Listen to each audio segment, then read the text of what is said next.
sort of component associated with agent-based modeling in general and associated with any logic in particular.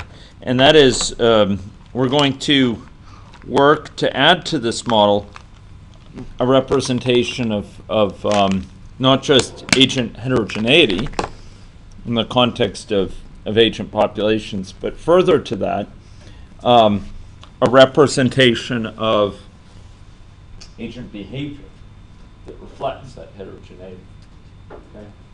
And in order to do so, we're going to be introducing some additional constructs captured with entity logic and further elaborating these elements that I alluded to yesterday, or alluded to a short time ago in the last session, by which we sort of characterize agent-based models. So I noted that within my sort of listing of the set of items that you think about when designing an agent-based model, to think about the scope and the characteristics of that model. The first thing is properties, and we captured these just moments ago with parameters, and we're going to continue to have those parameters in the model.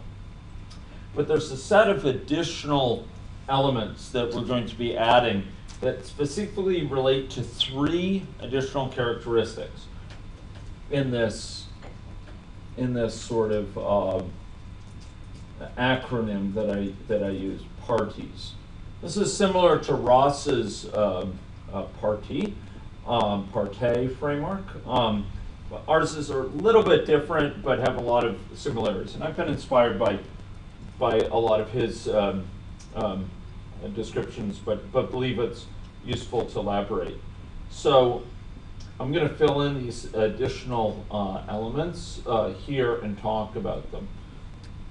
And down here at the bottom, the last S is states. So we're going to be, what we've been characterizing is more or less static properties of the situation. Indeed, none of the ones that we've added thus far have changed. We've had static individuals. We've laid them out. We've captured heterogeneity. They've suggested the capacity to capture a richly heterogeneous population. But we haven't really had dynamics in the model. What we're going to be adding next is going to capture states of these individuals, states that evolve over time. So rather than having individuals with just fixed properties, they will be associated with characteristics that will change over time. And in fact, one that we've treated as static, to wit age, will shortly become dynamic. It will be an aspect of their state. Okay? And we will further be specifying actions and rules associated with these states by which they change state, hence the actions, the actual changes, and rules that govern those actions, under what conditions those actions will take place. So it may be an action is developing diabetes from prediabetes, and a rule associated with it is given by a hazard rate that depends on someone's age, depends on their current weight, depends on their history of weight, and depends on their current physical activity level. The primary mechanism, but not the only one, that we're going to be seeing in the course of this boot camp to capture these 3 elements is something called state charts. And indeed, in our first examination of models, for those over on that side, state charts. In our first models that we saw today, we saw state charts used to capture things like food-seeking behavior. Do you remember that? Or things like diabetes status. And those state charts simultaneously capture the states themselves, the possible states a person can be in, and through transitions, they capture the actions and the rules under which that govern those actions, the changes of state in this case. But before even doing that, we're going to capture one sort of state that is very common in models. To wit, we want to capture a person's age. The age in terms of a continuous age. So we'll see how to do that. It'll push you a little bit, but it'll be rewarded because we'll end up using it in the state charts down the road. Okay? Now, I'm going to have to watch the time with this, but we'll be able to get far in this.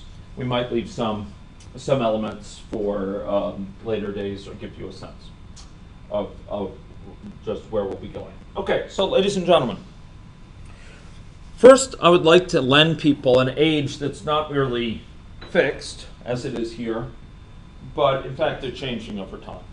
Okay? So I'm going to actually change something here within this model. And in order to capture this, I'm going to, and this is partly for your sake, you don't have to do this, but I'm going to call a new version 2 of the model. It's a very good practice, ladies and gentlemen, to name models in successive versions. This allows you to go back to previous versions. So suppose you submitted a paper or submitted a policy brief with respect to an earlier version of your model, and then you get back questions about it 4 months later. You get back that response, you know, to queries from reviewers. You get a revise and resubmit request from the journal. You're fired up. It's going to go into American Journal of Epidemiology or what have you. You get back these questions. You want to be able to go back to the exact same version of the model you ran to produce it and run the exact same scenarios, right? If you need to collect some additional information. So you want to save away versions of your model on an ongoing basis. Also, having recourse to those versions will be very helpful for figuring out how far back problems go. So if you encounter a problem, you can go back a couple of versions, see where did that problem come in, and that can give you a hint where it lives and which of your earlier results were likely to be affected by that problem. You can also go back to early versions, see if this really interesting behavior was present, this neat emergent behavior that you only discovered recently. Where did that come in? And that will give you a clue what's giving rise to it. Okay, so I'm saving this as a separate version, and once again, and I don't know why AnyLogic does this, it just seems bizarre. It asks me, what are my model time units? Do I want this new model to be in seconds? I say, no, years, please. I don't. It seems to be bizarre that every time you do a save as, it will ask me. Anyway, okay. So now we have version 2 of the model. I'll be posting these to your site, to the site, for you to download. Okay. Okay. Now, to modify this model, I am going to remove age. Okay. I'm going to go to person, and I'm going to delete age. Delete it. How did I do that? There's a couple ways. I can go click, and I do Control X. Another way you can click is up here with this X. So you select it, and you do X. Oh gosh, sorry. Select it, do X, gone. Okay? Final way you can do it through the Edit menu, through Cut or Delete. Okay? Anyway, so age is gone. But we don't want to, we're interested for diabetes and for weight change. We'd like to have recourse to someone's age. After all, that's can be quite central in terms of some of the risks. Okay? So I'm going to add in another way to compute age. Are you ready for this? Okay, ladies and gentlemen, what I'd like to add in now is I'd like to add in another parameter. Yes, we could have renamed it. I just wanted to clean slate it. This parameter, ladies and gentlemen, will be called birth time. Represent their birth time.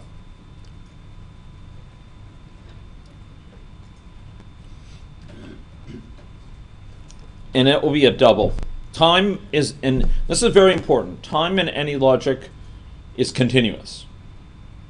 And this is a, you can do it in discrete chunks, but by default it's continuous. Now this is a little bit of a distinction of any logic for most agent-based packages. Traditionally, agent-based packages have tended to be in discrete time. Time advances in steps, discrete steps. They're called ticks often, or steps of the model. And that's okay, and you can do that in any logic. But when things happen in ticks, you're kind of, at each tick, you're kind of brokering, adjudicating all the things that happened over the past year. You've got to figure out which one occurred first for the sake of reporting. Did the person die before they developed diabetes or vice versa? If they developed, and you're trying to figure out over the past year, did they develop diabetes? Did they die first? And it turns out the ordering of that is sometimes tricky, and you'll get different results if you do one before the other. And you end up spending a fair bit of work and worry sort of about this dependency. In any logic, things happen at their natural times. And any logic has been joined recently by Repast and supporting this, another popular framework, an open source modeling framework. I would note that Modgen, a popular framework for microsimulation modeling, also has continuous time.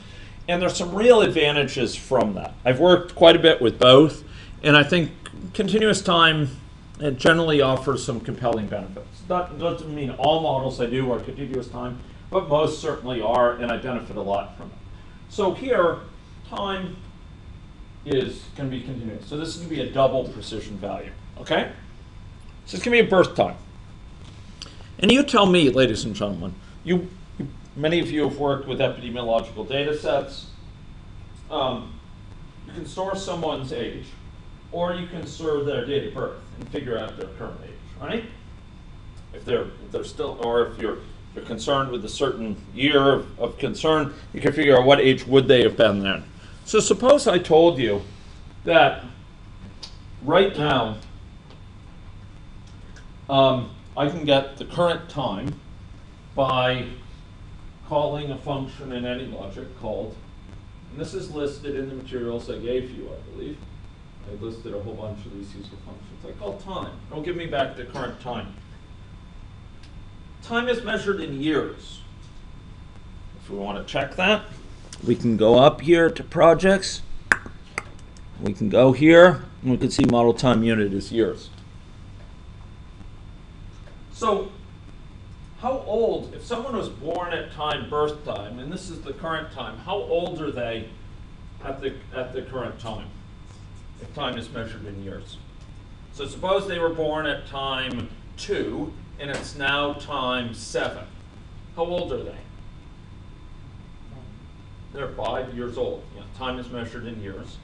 So in short, to figure out their age, it's time minus the birth time to figure out their age at the current time. Okay? This is the current time. We subtract off the birth time. Both are measured in years, and therefore we get back, if you take this minus this, we get back their age. Are you comfortable with that? So if they were born at time 10, and it's now time 20, their current age is 20 minus 10, or 10 years old. Are we okay? Okay, so let's capture that. No more will we have age being just a fixed parameter. We're going to turn age into this value that can be computed whenever it is requested. We don't have to do work and adding to it and incrementing it and keeping it added to. Instead, whenever we need it, we can simply ask for it. And ask for it we will. Okay, so ladies and gentlemen, I'd like you to go and add something to this model you've never added before. So can it only be age in whole years? Or? Sorry, it won't be, it'll be like 35.2. We can always turn it into an integer. If we want to turn it to 35, we can do so. But we're going to actually have it quite precisely. So we can, if, for example, I work with some, I work in various analyses over the life course. And for some of our work, we may want different ways of classifying people. For example, we're very concerned about the first 5 years of life, and we may want to divide it up into, the first 6 months independently, and then 6 months to a year, and then every 6 months after it is an age category up to 5 years, and then we divide it up yearly categories. So if you keep the age at whatever level of resolution required, as precise as possible, you can always aggregate it up to, you can always slice it and dice it however you want to. What's that? We usually need it Yeah. smaller. Exactly, and this will be precise. This will be like 35.27, so you can slice it and dice it into whatever age categories you want for summary purposes. But you're not going to be hamstrung because it's only in 5-year age categories, right? Okay, can we do this? Are you okay to do this? Okay, so ladies and gentlemen, I'd like to add in a function, this thing called a function. And this function is going to be called current age. Dylan stands ready, and he anticipates possible need to serve. Okay, so we just drag this in. Now this function will return a value. We'll return a number like 33.4, 38.22, or 89.53. It's a double precision value. It's not going to require any information to do its job, so arguments will be empty. And what it's going to return is exactly that formula, ladies and gentlemen. It'll be time minus birth time, just like that. So I'll return. And if putting parentheses around this will make it clearer to you, you could do that. It'll just mean it returns that whole value, but I'll leave it like this. So it returns whatever value this is. It will just return that value. It will perform that computation. Once you define that, notice the semicolon. We're saying do this. It's a statement. It's an injunction. It's an imperative. It's not merely compute a value. It's saying return this value from this function. Go back and return it to whoever called it. Whoever requested it, give them that value. Are we okay with that? Okay, I'd like you to do a build here. Build early, build often. Okay, and it's unhappy. Oh, look at that. Why is it unhappy? Who depends on age? Well, this guy depends on age. Remember that? Okay. Do you remember this? So now let's replace that by current age. What do you think? Are we okay with that? Are you ready for this? Or do you want to take a little bit more time with that function? Get to that. Okay, so I'll show you how I got to that. And it's a very good lesson in any logic. I tried building to see if it was a happy camper. And it said build completed with errors, and it called up this, which is called the problems window. Now, often people have a love-hate relationship with the problems window. They have a difficult relationship because the problems window tells you problems that you've got. But like a good friend, like a really trustworthy friend, a friend who's good, it tells you problems that you need to fix. You problems that you need to hear about. It's actually your friend, even though you may not feel that all the time. So when it completed, you'll notice it says 2 errors down here, down at the bottom, and that's another way you can call it up here.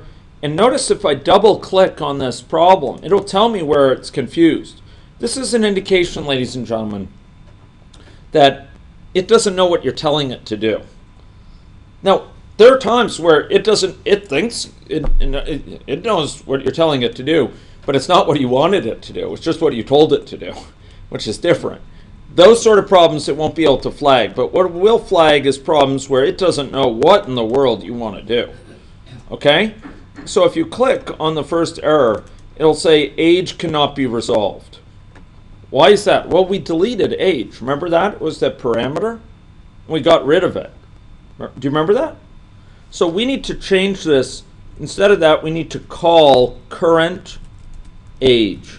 Just like this. Begin paren, end paren. Current age. Are we okay with that? We okay? Next one. We're going to go click this. And it's saying, oh, I'm unhappy here too, because I referred to age. Learning to deal with the problems window is actually an aspect of kind of a necessity for really building these sort of models. Knowing how to deal with it's kind of, being able to respond to it and know something's wrong. So all I did is I changed those two things from referring to age to referring instead to current age. I called current age. That's what this means. I'm calling off to it. It doesn't need any information to do its job, hence it's begin paren, end paren. It's like sine if it didn't require an angle. It doesn't take anything in there. Okay? And this thing also, it doesn't take anything there. Are we ready with that? Okay? Should we run this model? What do you think will happen now if we run it? Maybe run it with the small population. The effect will be more pronounced. Okay, run it with the normal population. The population is a little bit smaller. What do you think will happen? Yeah, now they're changing sides. Why are they changing size? Their age changes. Okay? Okay. Now, we've simplified things, ladies and gentlemen. We didn't give them an initial age.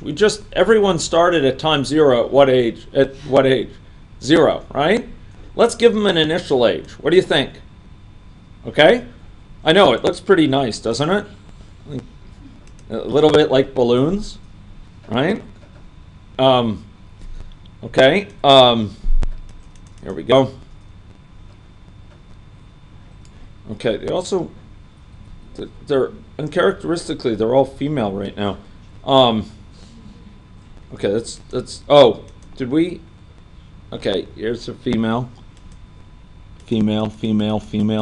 Did we somehow the male? Okay. What's that? Oh, because, sorry. What about the big population?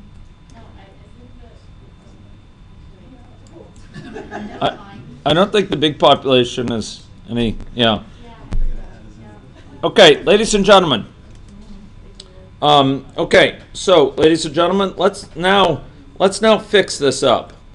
Looks like we just had sex being female here for the population. I'm not sure why that changed back. That seems a little bit odd. So right now, we had their birth time.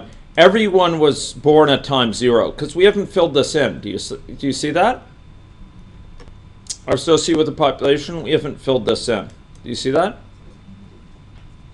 So we need to set people to be from a birth time. Now, before we had people start between 0 and 80. How would we do that? If we wanted at time 0 to be between 0 and 80, we'd need a birth time between 0 and minus 80, right? So some were born as long, the initial time is 0. At that time, some people were 80 years old. They must have been born at time minus 80, right? And then there's some people who are as young as 0, right? And they were born at time 0. So we're going to add in for birth time minus draw from a uniform distribution between 0 and 80. Whatever value it draws, we'll take the minus of it. So if they're 80 years old, we'll give them a birth time of minus 80.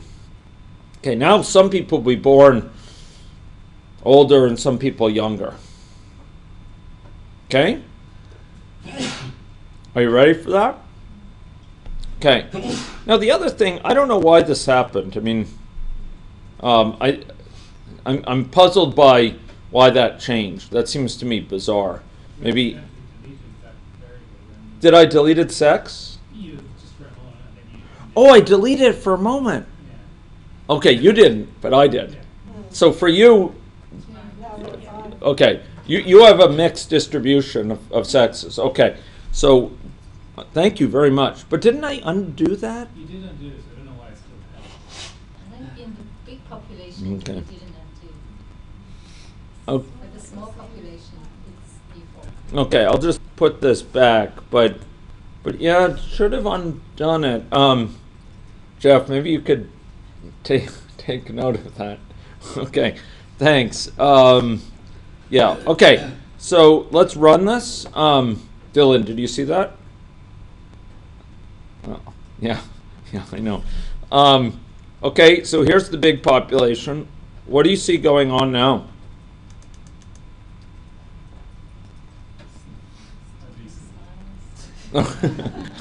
Okay, so here we go.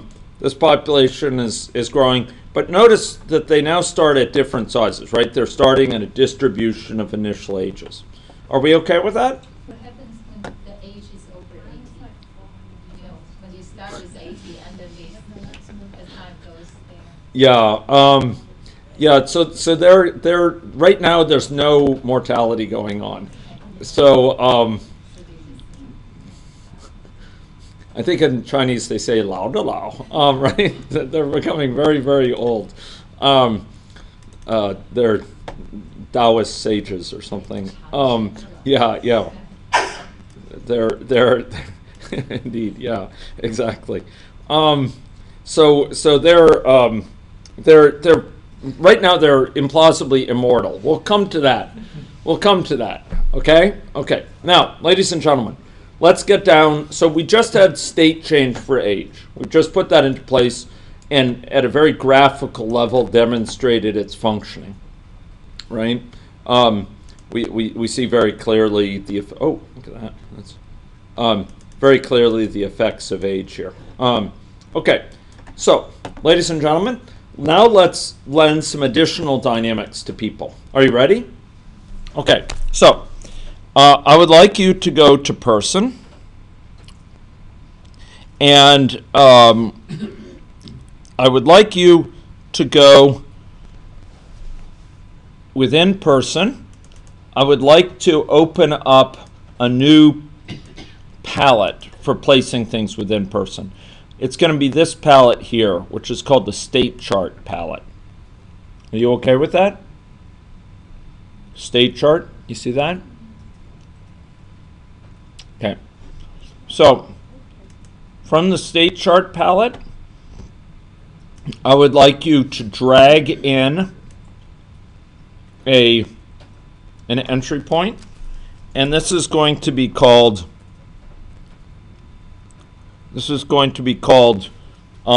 weight state chart. Okay.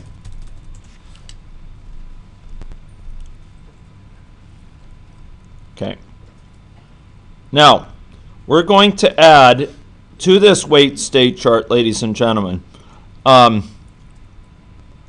three categories, three states, in other words. We're going to add a normal and underweight state.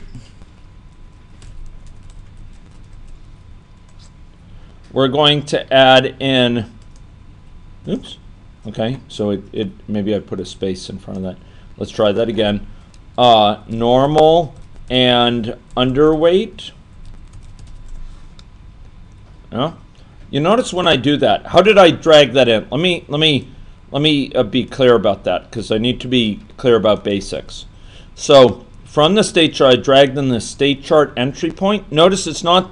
It looks a little bit similar morphologically to initial state pointer, but they're different in terms of function. Okay, so it's state chart entry point. I'd like to drag in a state, and when I drag it in, I want to highlight something, and I'm going to disconnect it. You notice when I drag it in, what I want to happen is that it makes this thing at the end of this green. So let me drag this in. Ready? Here we go. And when I drop this, you'll notice I'm positioning it on there, and I'm going to say normal and underweight. And you need to check by clicking on this. You'll see if it's green. See that? If it's not green, if it's merely white, it may be close, but it's not actually connecting. You really want it to turn green. Now sometimes you can see it when when dragging the state in here, but you can't always see it. Once it's green, it's connected. Those two will actually be clearly connected together. Okay? Okay, so there we go. Okay, next I'd like you to drag another state. Yeah. If you're moving, regardless of the color, mine color is good, if you pick on one and they both move together. Yeah, that's fine. Yeah. Great. Normal and underweight, and then I'll have overweight, and then finally I'll have an obese category. Okay?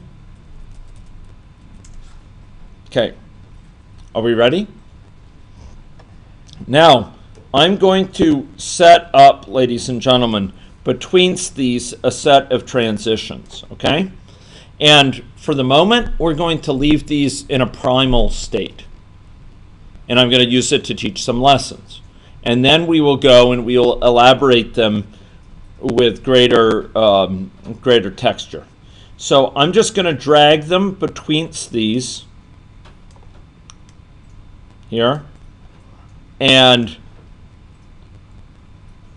we will then name them, okay? I'm just dragging these. And some of you may actually want to like copy one and then paste it in and then drag it down here, okay? So you're going to have normal and underweight, overweight, and obese here, okay? Are people okay with that? And now we're going to name each of these transitions, okay? Okay, ladies and gentlemen, I'd like to name this transition for normal to overweight. We're going to name these very simple things. Becoming overweight. And notice that when I do this, there's this checkbox for show name. Do you see that?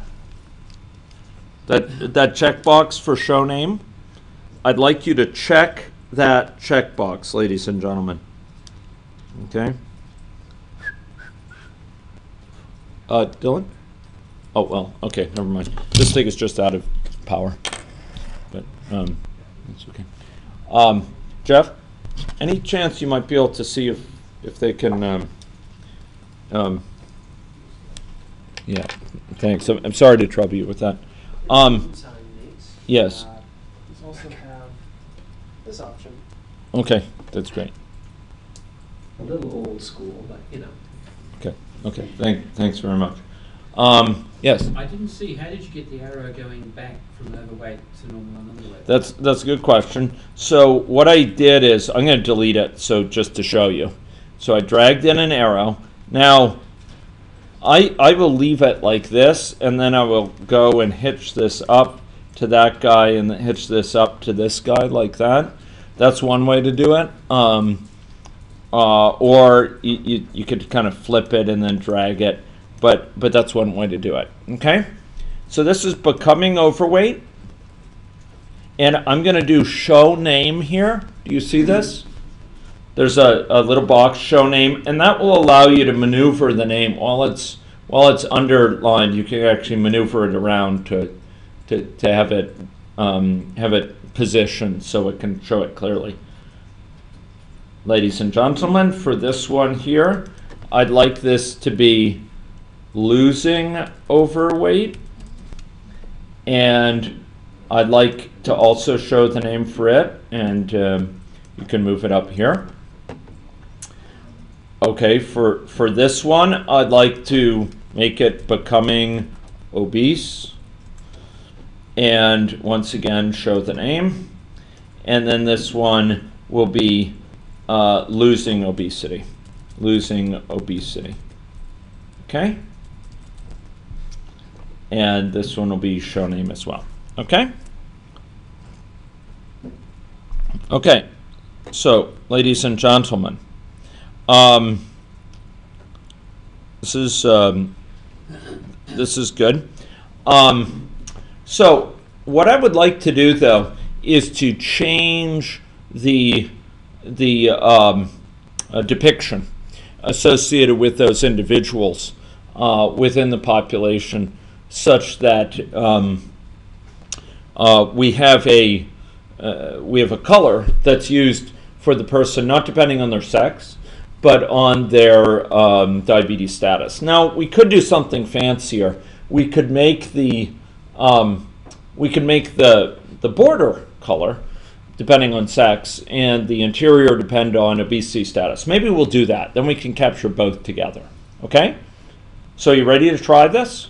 So we have this little model. Notice that this model, I want to highlight, taking this back to the conceptual level, I would like to highlight the fact that this state chart has captured three things. To wit, we have captured the states, normal and underweight, overweight, and obese, in turn.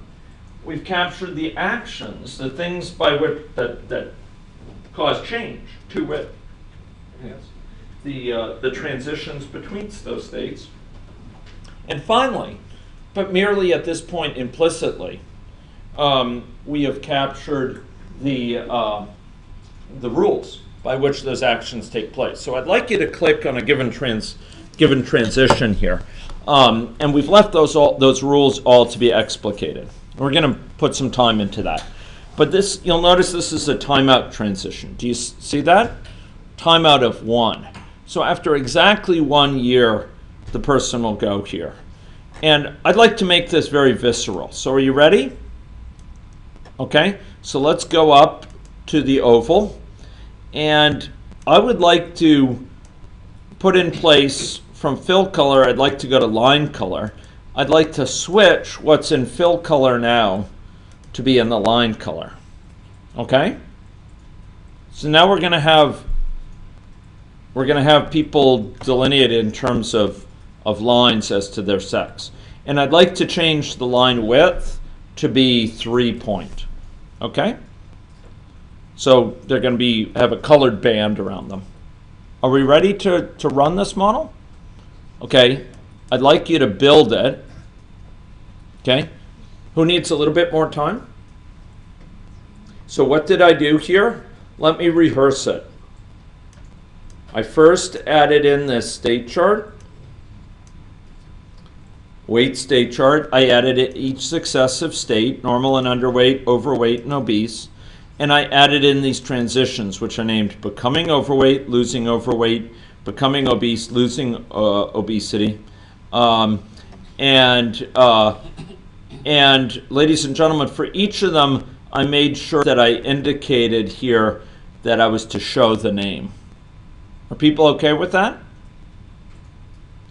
And then, ladies and gentlemen, I went up to the oval, and I set it so that the line color for it was the same logic that used to be in fill color. Are we okay with that? So can we build the model? And now let's run the model. And we're going to go modify this. Right now it just has some very simple logic associated with it, okay? So here we go. We have these characteristics. Let's drill down to the level of a particular person. Oh, look, this person is going back and forth between normal and overweight state. Do you see that? So all I did is I drilled down to the first person in the population. Do you see that?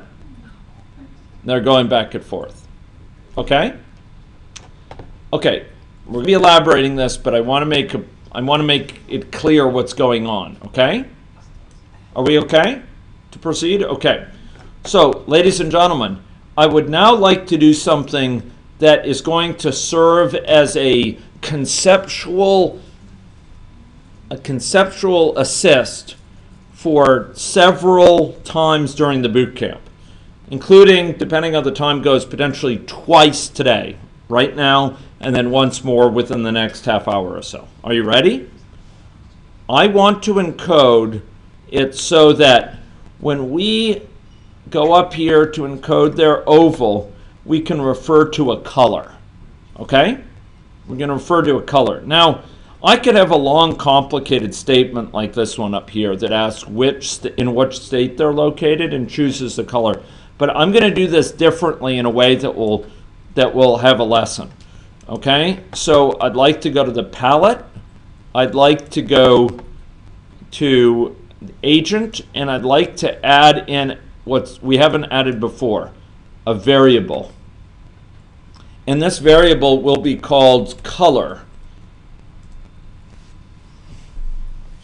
in the spelling characteristic of the Queen's English. Okay? Okay.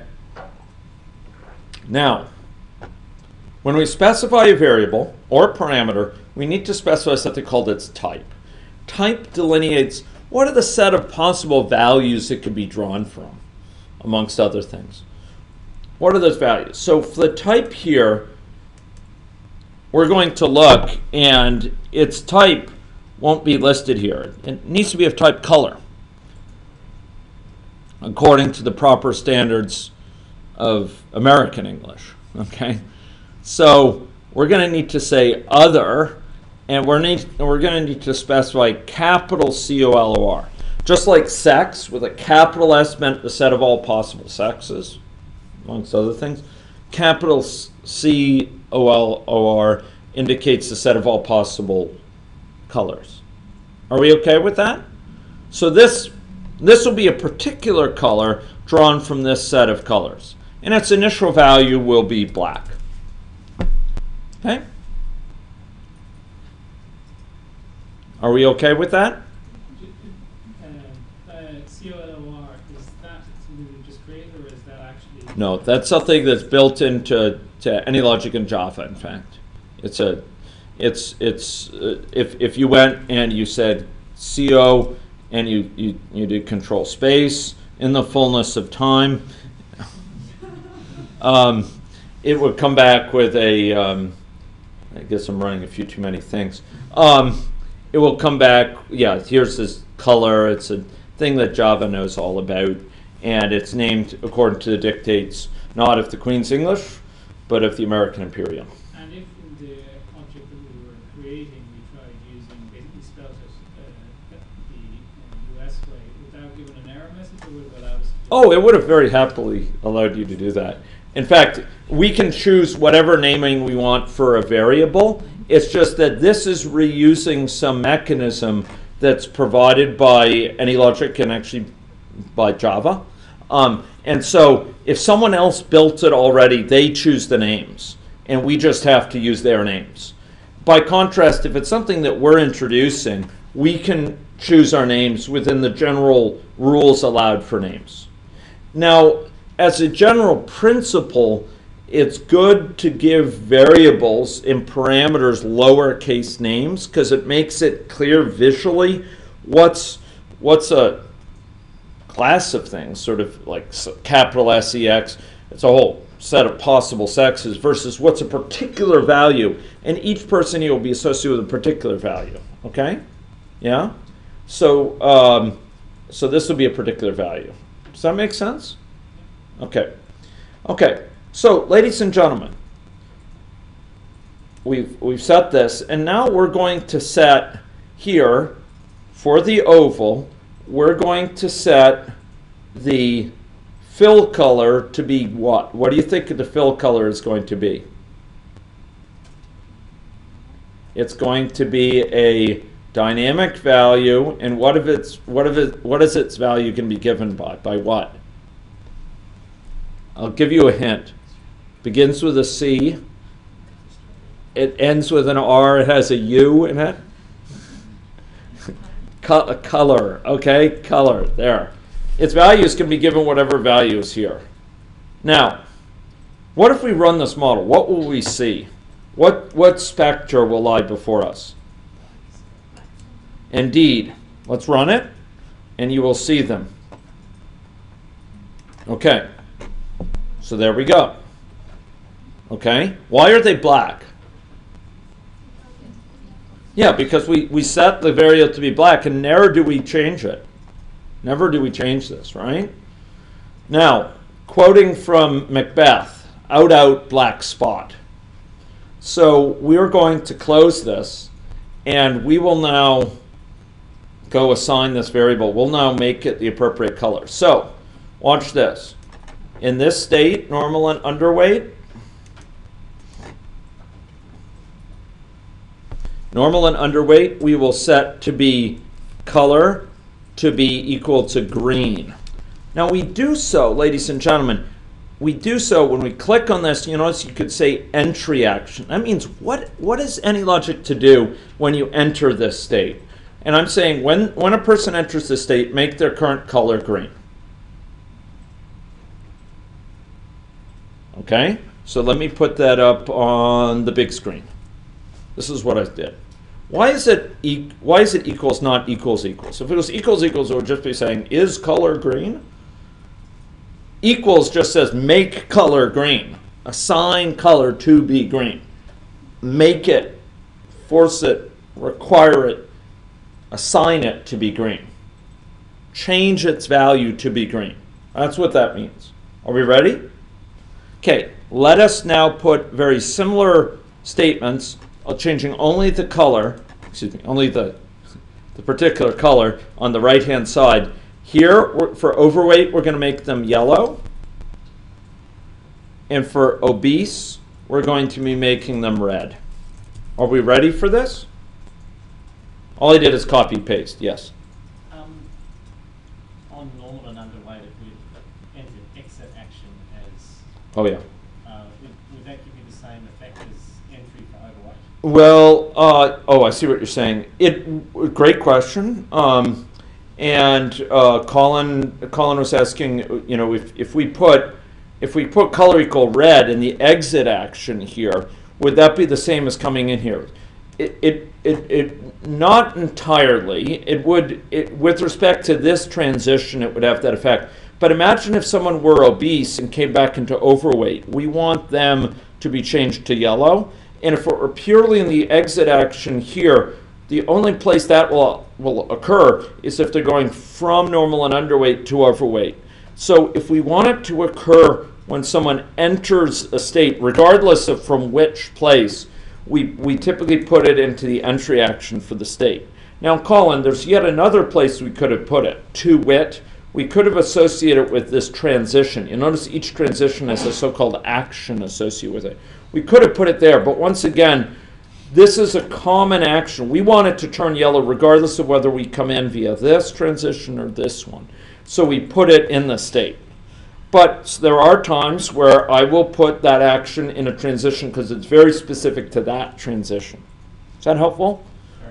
Okay, so does anyone want me to show this? All I have is color equal to green for this one, color equal to yellow for this one, color equal to obese. Are we okay with that? So now let's run the model, ladies and gentlemen. Okay? If we run it, we should see something like this.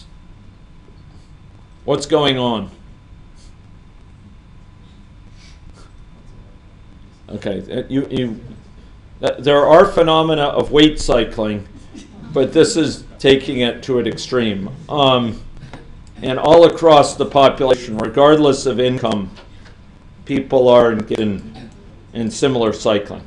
Okay, so ladies and gentlemen, I would like to now change this. I did this to illustrate the property of a transition. This transition was on timeout transition. It was not a hazard rate transition. Now, time is a tempus fugit.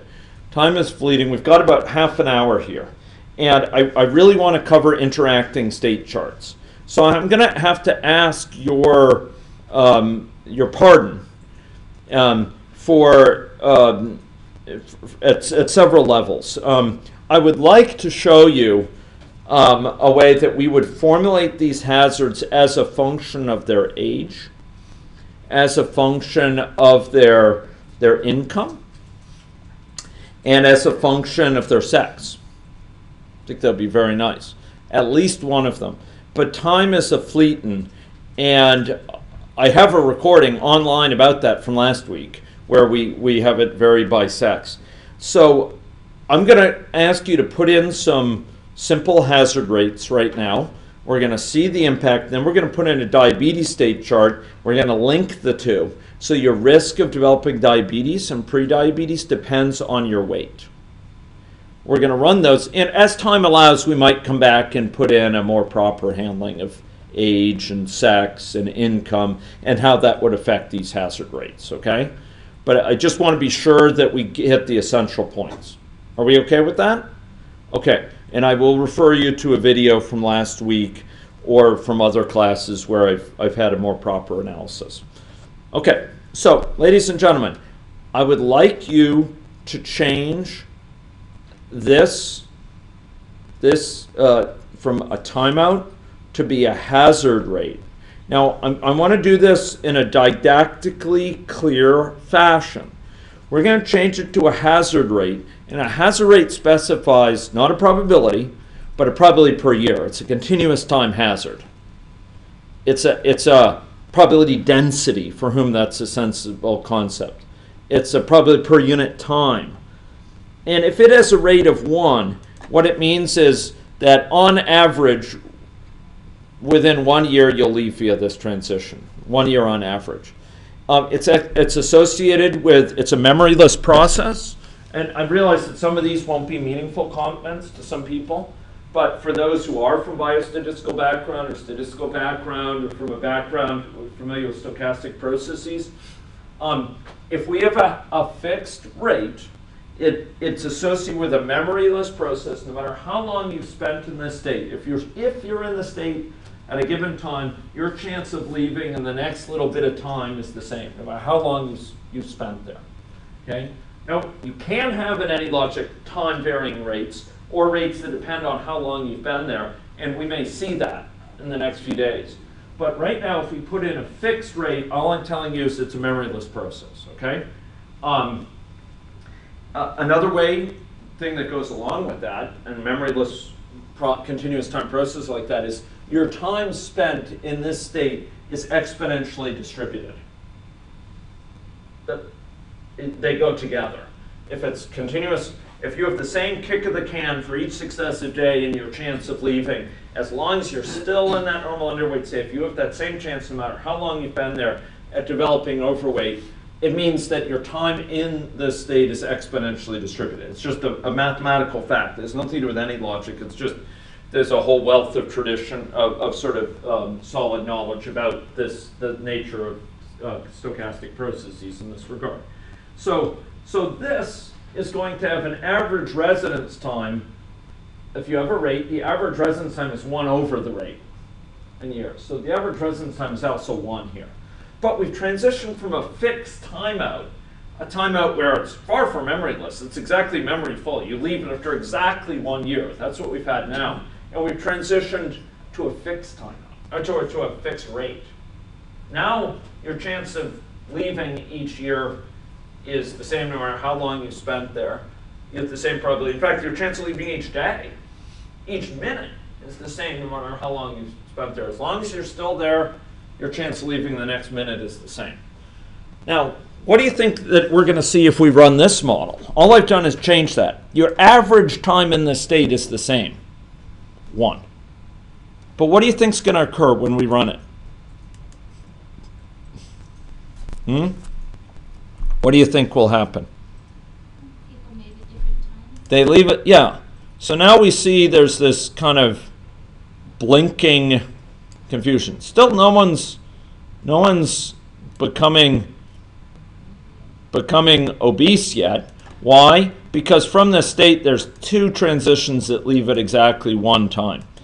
Let us now systematically go through and change these transitions to rates that are a little bit more meaningful. Okay, so ladies and gentlemen, I would like you to change this becoming overweight hazard to be 0.03 per year.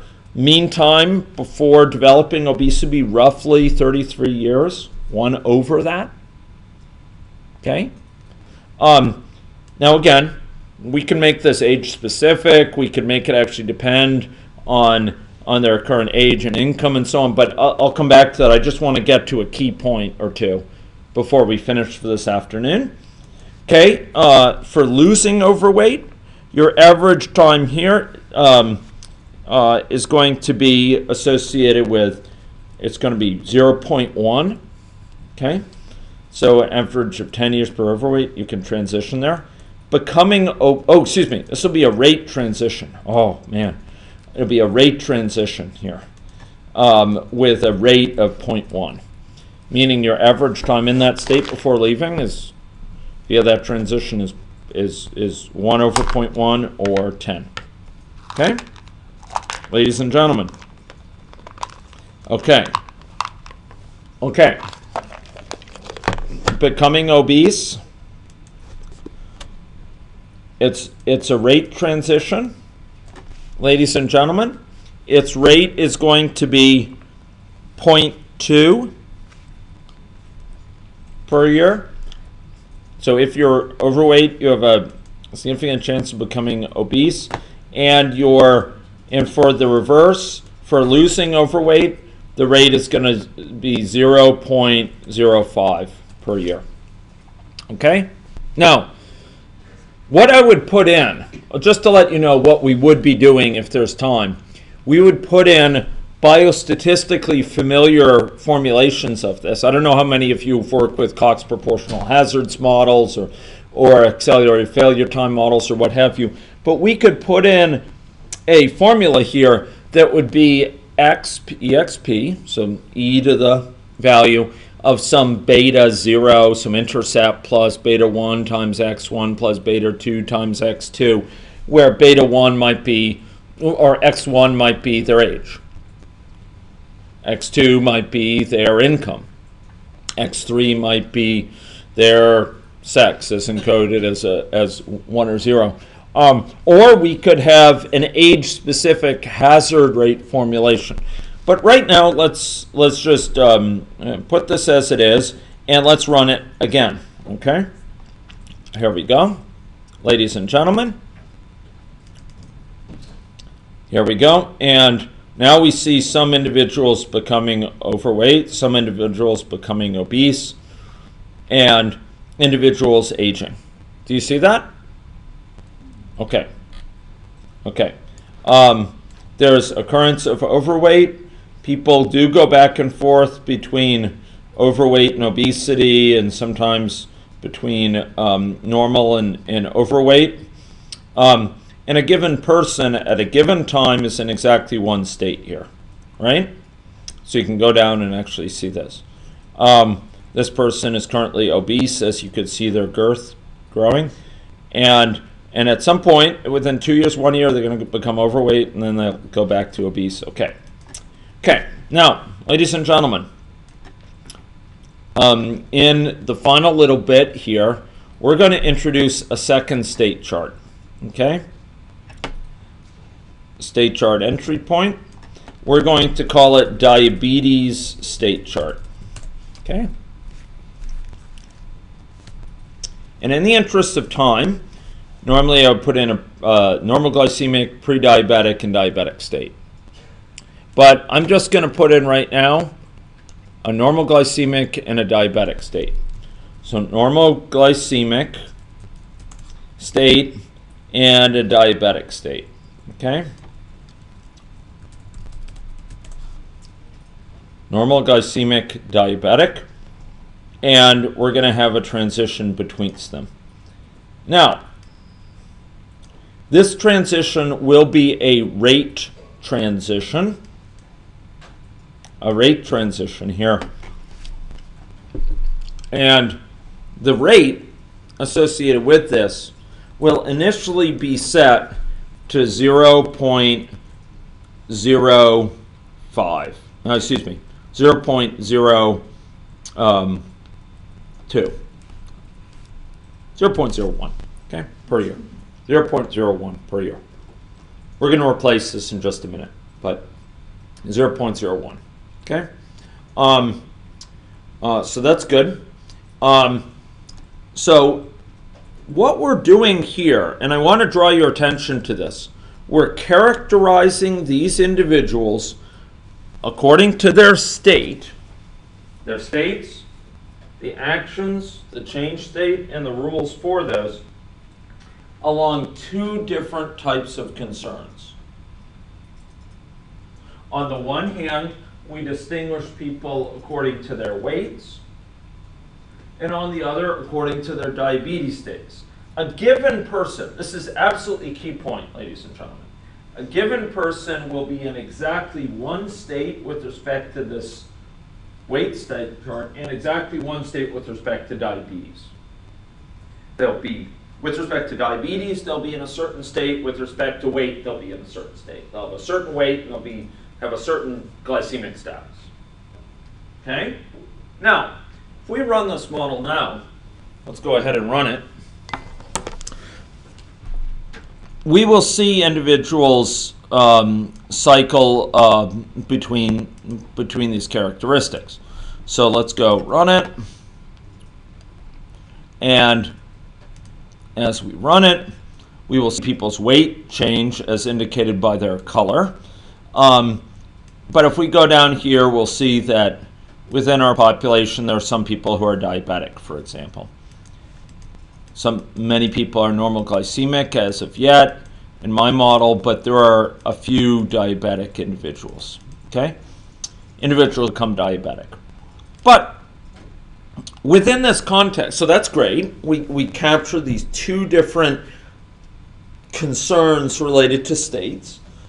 And again, a given person will be in exactly one state of one, exactly the other state of the other. We don't have to deal with all possible combinations at the same time, specifying it. We specify each concern in terms of a state chart. Now, what's lacking here, though, is a critical element. And that we're going to be putting in the remaining minutes here. And that is, we need some way of having their diabetes status, their risk of developing diabetes, to depend on their weight, right? We need their risk of developing diabetes to depend on their weight. They're not solitudes. Right now, they're totally independent. Your likelihood of going from here to here is fixed. No matter what weight status you're in, you have the same likelihood, the same hazard rate of going from normal glycemic to diabetic, which lacks phase plausibility. So we need to put in some interactions. And the way in which we do this is familiar to you. The way in which we've done this, we do this, we've done before. The way in which we'll do this, you'll tell me, and I won't tell you. So suppose we want this rate to depend on their state. Where else have we had something that depends on their state? Something very visible. Something spelled in the Queen's English. Color. We've had their color depend on their weight status, right? How was color encoded? What sort of thing was it? It was color was it a parameter? Was it a state? It was a variable. So in order for us to communicate from the weight what color to use, we created a variable, right, called color, and we assigned to color in each of these states, right, and we use that color to encode the color, right? In order for this state chart to communicate with this other state chart what rate to use, what could we do? We could declare a variable, right, called diabetes hazard, right? And okay, so let's do that. This sounds like a great idea. So I'm going to create a variable called diabetes hazard rate. It's going to also be a double. It's going to be a double value. It's not a color. It's a double precision value. Now, where is that variable going to be used? Where do you think from its name? Transition. In this transition, right? we're going to, instead of having a rate of 0.01 per year, we'll have diabetes hazard, right? What do you think? What do you think? Okay. Now, in general, if we were to have the time to do this, which we don't have, if we were to have the time to do this fully, you'd have one component influenced by weight, and then other components influenced by age, controlling for weight, influence from income, controlling for weight, and you could have several components here. So there'd be a diabetes hazard maybe from weight, plus a diabetes hazard from income, a diabetes hazard related to their sex or what have you, and you would formulate, probably do EXP of these things with beta terms, and be very easy to do. But I just want to make this point: diabetes hazard. Okay, so we have it depend on there. Where does diabetes hazard need to be set? Where did color need to be set? Anyone remember? Where was color set? Where was color set like that?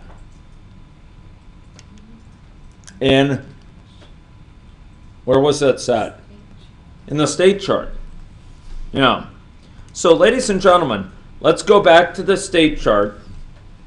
So what we're going to do is, when we're normal and underweight, we will set the diabetes hazard rate to be equal to 0.001.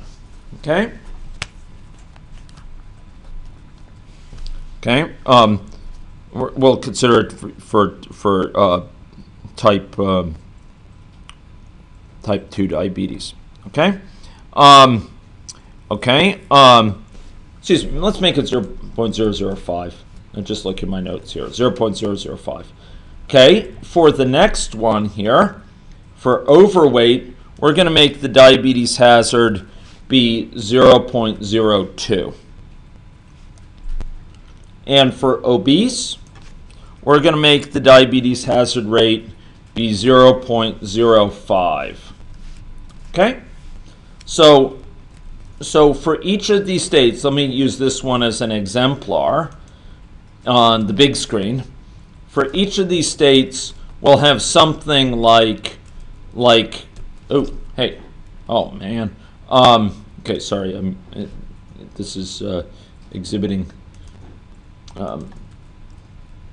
distress. Okay, there we are. This is what we have for each of those states. Something like that. Something like that. It'll be, color equal green, and diabetes hazard equals 0.005 for the first state, for normal and underweight. For the second state, it's color equals yellow and diabetes hazard rate equals 0.02. This is for the obese state. Color equals red, and this thing equals 0.05. Are we okay with that? So let's reflect on what's going on here, ladies and gentlemen. We have two state charts. They each characterize the states, the actions that change state, these transitions, and the rules under which those actions take place, such as the hazard rates or the timeouts. And we'll see other rules too in coming days, under which those actions take place, under which they switch. But more than that, we have captured interactions between these state charts using this variable. Using this variable, diabetes hazard rate, when someone changes their weight, it will change their hazard rate of developing diabetes. Let me trace through the logic for this, because this is a very important point. This transition here from normal glycemic to diabetic is occurring at a rate given, this should say diabetes hazard rate, not diabetes hazard. Excuse me. This is this one here. This is occurring at a rate. This transition from normal glycemic to diabetic is occurring at a rate specified by diabetes hazard rate, by that variable that we added, right? And if someone is in this weight state, that variable, this weight state, normal and underweight, that variable holds the value 0.05, which means a comparatively slow progression here. By contrast, if this person is in the obese state, that variable will hold the value 0.05, not, in other words, 10 times higher than this, and this person will be more likely to go here. Do you understand that? So in short, we have captured an interaction between weight on the one hand and diabetes, likely to developing diabetes on the other. So can we run this model? Well, before we do this, I would ask for the privilege, I would ask for the pardon, I would ask for the favor that you change one thing. And I know I've asked you to do a lot today, and within 10 minutes, you'll be released. Okay? But there is one thing I'd like you to change to make it clearer, make the results of this model clearer. Ladies and gentlemen, I'd like to encode the diabetes status using the little outer part of the circle. Rather than doing male, female, I'd like to do diabetes status using that. Okay, that would be favorable, so that we can just see visually this correlation, this association between diabetes and weight. In order to do that, ladies and gentlemen, actually, just thinking here. Yes. Okay.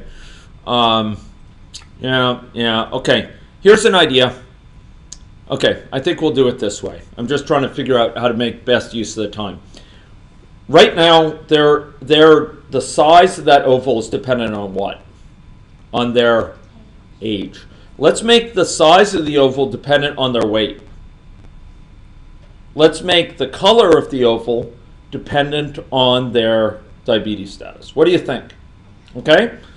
So, one more. Can you do one more little bit here? Okay?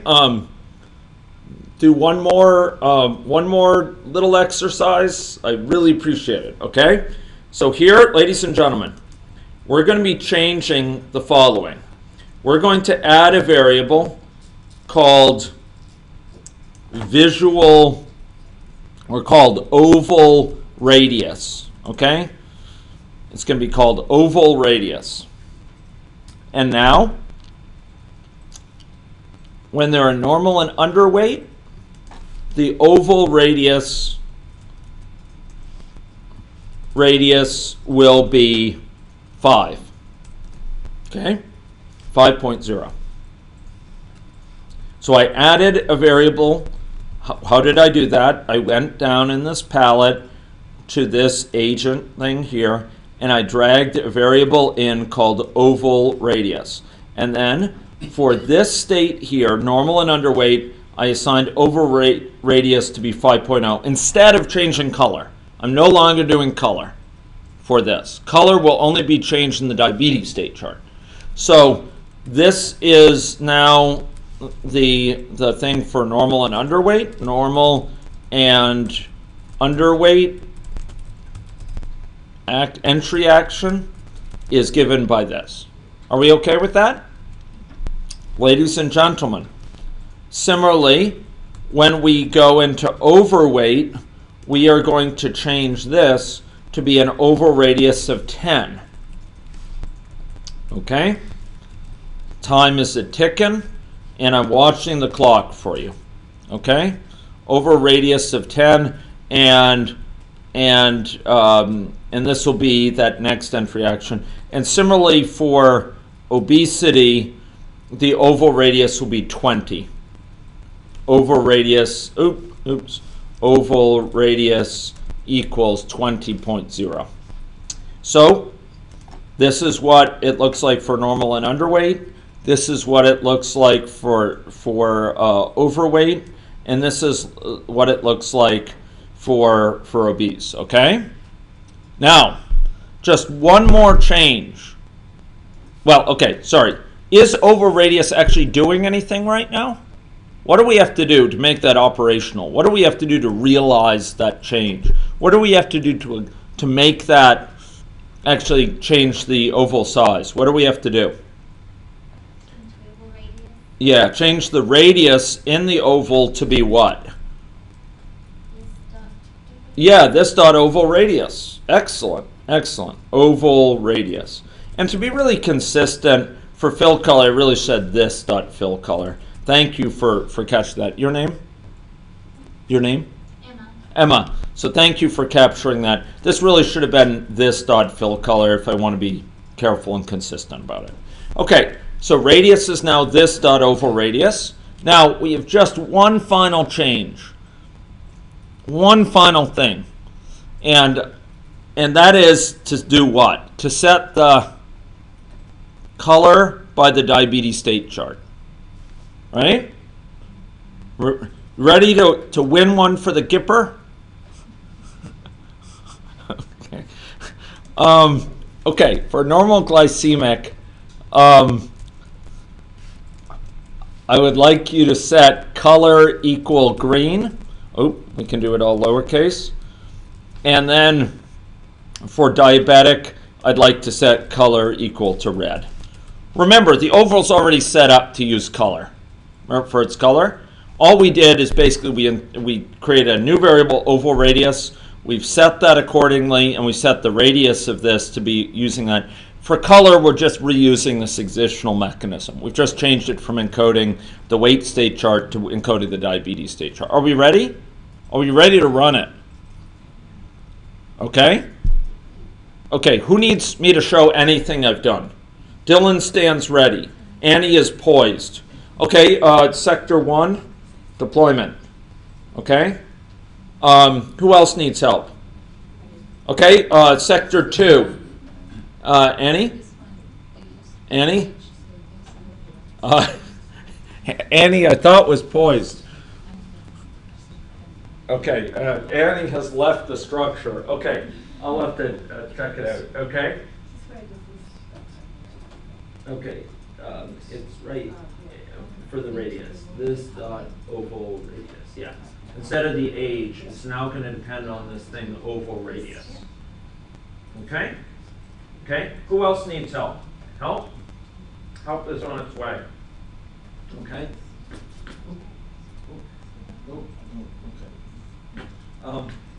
Okay, diabetes hazard. Oh, so you need a capital R for hazard rate? Give that a try. And now try building it to make sure that okay. Okay.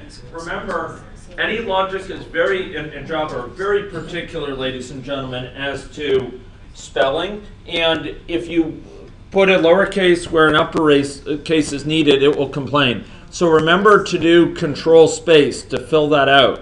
Okay. Do control space to use it. Okay. So ladies and gentlemen, I'd like you to run this now. Having that brief set of demands now been sated. Now we're running it, and you will notice a very distinctive pattern. To wit, the bigger ovals, the ones in short with higher what? What does big mean? Higher radius meaning higher. What is the radius driven by? The weight. Higher rate. The higher weight tends to have higher rates of what? Of diabetes. Diabetes is predominantly clustered in individuals of high weight. Why? Well, it emerged from the fact that your current weight is driving your risk of diabetes. It's driving your hazard rate of diabetes, right? So if you notice early on, there's emergence of diabetes in these individuals, and then eventually it starts striking other individuals as well. But there's a preponderance, a particularly heavy hit among those people who are higher weight. Now tomorrow we're going to be putting in place mechanisms to report on this model, to do graphs that will help us understand that behavior over time. Okay, ladies and gentlemen, so here we have a depiction of two state charts. These state charts are interacting, one state chart affecting the other, but each neatly captures the states, actions, and rules associated with transition. Here, the rule associated with this transition posited a rate of transition, a hazard rate, that was given by this diabetes hazard set by the weight status. Okay? So here we have these different concerns, each neatly captured with a state chart, very different from what we have with a stratified system dynamics model, a stratified aggregate model, but where the transitions are determined by these rates. So I'll just make a couple closing remarks here. So models like this one help understand the logical implications of theory. Logical implications we're just not easily capable of thinking through in our heads. And simple rules can lead to quite complex emergent behavior and results. Okay? An example was that original one I showed where we had, for example, people in a GIS environment. You can get quite rich patterns having to do with how, for example, my proximity to a park or to the ratio of my distance to a grocery store versus convenience store influences my risk of being overweight. So here, we start the model in a certain state. And in fact, everyone in this model started currently in a specified state, normal and underweight, normal glycemic. Tomorrow, we're going to be going through and starting people in different states. Okay? We've predicted in this last half hour, you've done enough. You had enough questions that I didn't want to push it too far. But tomorrow we'll be starting people in different states, routing them to different states initially. So the model starts in a certain state, and after that, it evolves over time according to these rules. According to these rules. Remember when I said that models encode sort of the incremental change? Given that you're in normal and underweight, we have a certain hazard rate here of becoming overweight and a certain hazard rate of losing overweight. Certain hazard of becoming obese and of losing obesity. And here we have a certain hazard rate of becoming diabetic based on the current state. Based on what state you were in over here, it led to a certain chance per unit time of becoming diabetic. In no sense was the outcome of this model hard-coded directly into the model. In order to get this outcome, we couldn't write it down ahead of time exactly what things would be here in general. We would have to run this model. So in general for models, we can't write down ahead of time what it will do exactly. We need to simulate it. And here we saw this emergent pattern having to do with an association between weight on the one hand and diabetes status on the other emerge from this model. Okay, comorbid conditions here are easy to represent. The process decomposes neatly into two different concerns, but you can have linkages for those concerns being captured via things like this diabetes hazard rate, okay? So this diabetes hazard captured the influence of weight on the one hand on diabetes status. And by setting it in each of these compartments, this diabetes hazard, we could capture how weight influences diabetes. And in general, although I haven't captured it here, you will find videos of me covering it in other contexts. We could have had these transitions depend on age, on income, on sex, and on aspects of someone's perhaps location or history. For example, if they have been overweight previously, it's easier for them to regain overweight. Or if they've been obese previously, it'll be easier for them to regain obesity.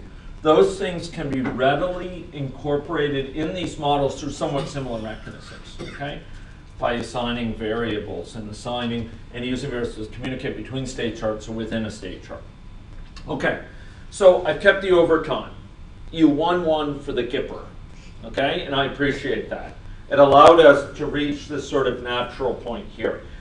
You may wish to go back and open one of those models from this morning, the interaction of diabetes and overweight state charts, and you will find that sort of biostatistical formulation for these rates here, where I have beta terms and so on. You may wish to do that. But tomorrow, we have ahead of us an exciting day, a day where we bring together a representation of these mechanisms involving the health status of an individual on the one hand, with mechanisms having to do with service delivery on the other. In other words, we're going to be going on and talking about representing those care processes and having people, such as in this model, present for care in a service facility, having their progress through that care be resource limited, and having those individuals flow through this resource in a way that influences their evolution. For example, their likelihood of being diagnosed with diabetes influences their habits, and in turn we can keep track of the level of utilization of services, their mean time waiting, the throughput of those services, how many people per day they can treat, etc. So that's for tomorrow. Okay? Thank you for your patience. Thank you for your efforts. Thank you for your questions. And we'll reconvene tomorrow morning at 8:30 for expanding our mechanisms. I think you all deserve a pat on the back. We've gone into many of the basic anti-logic mechanisms, and much of what lies ahead of us is building atop this foundation we've been building. Not learning entirely new types of things, but building much of our work on top of this and learning a few new things here and there. Okay? So that's for today. Thank you very much, and we'll see you tomorrow morning. Thank you. What is that? Is it T transition? And Oh, I, yeah. Thank you very much. Yeah. So what? I'll spell this out. So rules. Yeah. So properties, actions, rules, time. Sort of what are the time characteristics of the model? What are the interventions upon the model? We often need to think about those and think about what's in the model, what needs to be left out. And then environment, like what's the environment in which these agents are situated? So this would be, a spatial environment, maybe one or more network environments, and then in the states. Yeah. So the other, the Party. T and the E So is also the same? this is properties, actions, rules, time, and environment. Environment, so they missed the interventions. They left out interventions, and they didn't distinguish. So Ross, Ross is just different ways of describing it. He clumps states into properties. So there's both sort of changing properties and static properties. Whereas in mine, I distinguish sort of parameters, these things that, in fact, I sometimes will use this as parameters here. So I'll call this parameters. These are things that are more or less fixed about a person. And I distinguish those from states, which are aspects which are changed by actions and which are governed by rules. Yeah, I know, what's the difference between parameters and variables? Well, parameters generally fixed, and it's something that, it's an assumption that it encodes, where a variable is often a changing quantity. Yeah. It's something that's evolving over time. Yeah, no, but in let's say objects, Yeah. are they attributes, but evolving attributes?